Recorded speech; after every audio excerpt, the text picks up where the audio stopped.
make money, you know. Hey, you know the Gators. They're moving high and fly this weekend. We wanted to get a little quick segment in on the Florida Gators because signing day is Wednesday, and signing day is going to be massive. We missed this past Wednesday due to my wisdom teeth being removed, and we're finally getting into this and getting the ball rolling here, getting some juices back. I can barely open my look at this. I am struggling over here to get my mouth open. You're doing so good. This weekend is a huge weekend for visits. We have had a ton of people on campus, including 2023 people. We had a 5-star defensive back, Tony Mitchell, who visited this weekend. Again, 2023, but 2022 has been a huge focus. Guys that are going to be able to sign this year. Jake Fyborn, these last days, bro, they're going to kill me, like I've mentioned. 3-star from Bowles, which is here in Jacksonville. Again, 3 stars, but I'm loving it. He's considering Auburn. Auburn and Miami are just too top, but Florida's making kind of a quick late run here. He's visiting this weekend right now as we speak. So, again, these 3 stars, I love picking up 3 stars. We talked about this before with 4 and 5s. I mean, it's just a rating to get some good, solid talent in there. Those guys are going to come with a chip on their shoulder. And Bowles, with being out of Jacksonville, they produce some talent. I believe the guy who's up for Rookie of the Year in the NFL this year is from one said Bowles. And I believe it's Mac Jones. So it is the Bowles also produced Chipper Jones. So Bowles produces some absolute studs out of there. So I'm excited to see what this kid can do. Another local kid from St. Augustine, Creekside. It's right in between Jacksonville and St. Augustine, which is where Steve's in Jackson. I'm in St. Augustine.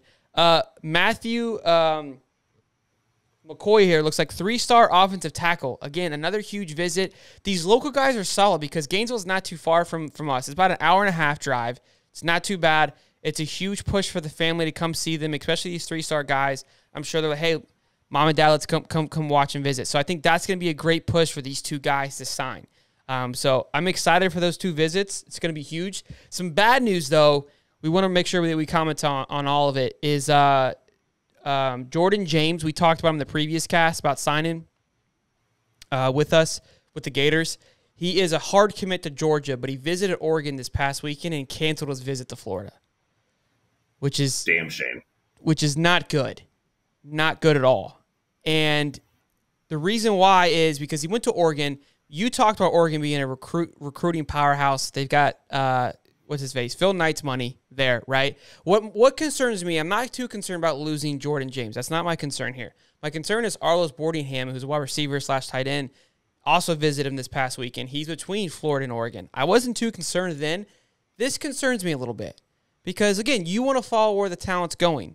And Jordan James is not a competitor to Arlos Boardingham. But if he sees a stud running back going to this school, look, I want to go play for a winning team. If I see a lot of talent flying this way, it's going to be more enticing. That's the one thing that concerns me. Again, Harold Perkins hasn't said anything, so that's one thing we've got going because they all visit on the same weekend. That's the one big tie I feel like that's going to help with Florida. But him not visiting Florida, he still has them as their top 3, but it hurts. Yeah, that's a little scary. And then you'll have the Deion Sanders factor when it comes into Perkins, which I know that sounds ridiculous, but trust me when I say, yeah, look, you're not crazy. He can really get in the mix of things. You're not crazy. A lot of people have been talking about that and been throwing that out there. I'm hoping it's not to be the case. I've been hearing some inside scoops talking. They're seeing some people that go to school with him and also people that are close to him and the family. The mom's a huge with the Gators, onto the Gators. But again, she even said, she's like, I'll be happy with wherever he goes. And I read a little bit of an article where she wasn't able to watch him play high school ball until he was in 11th grade because she was a nurse and due to her schedule, she couldn't watch him play. So I'm wondering if that's going to have a factor on these colleges of like, hey, we'll pay for your tickets. Like that's going to be part of recruiting of getting her there to see the games and to make her as comfortable as possible. Look, how much NIL money does Jackson State have?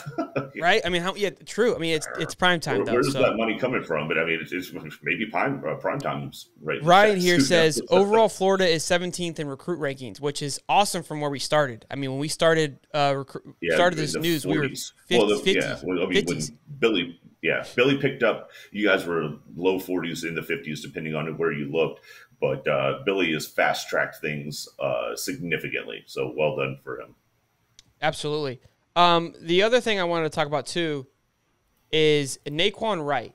we talked about him in previous casts being a huge factor to the Gators, and he's been kind of quiet on social media, but the little bit that he has shown some sad signs of kind of like, hey, I think I'm leaving.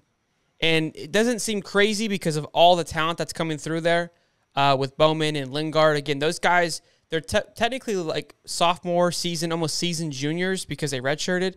So even though they're younger than Naquan, they're not younger. If that makes sense. But Naquan has a lot of experience. I don't think he should be that threatened by those guys.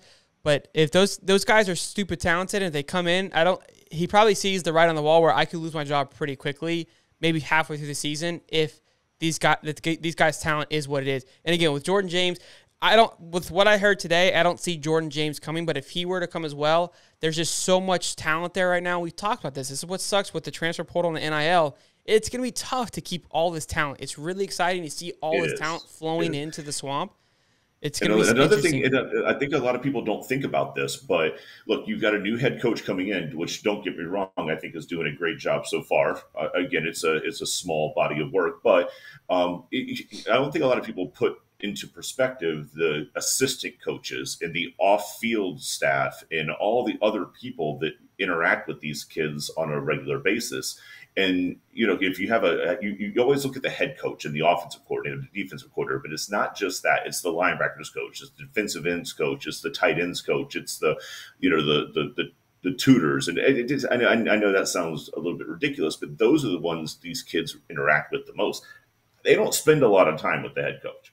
I know for a fact that they do not spend a lot of time with the head coach. So even though you have some good traction coming in with your head coach, it's the underbelly and the other folks that run that organization but beneath the scenes that can make an impact on a kid and whether or not he wants to leave.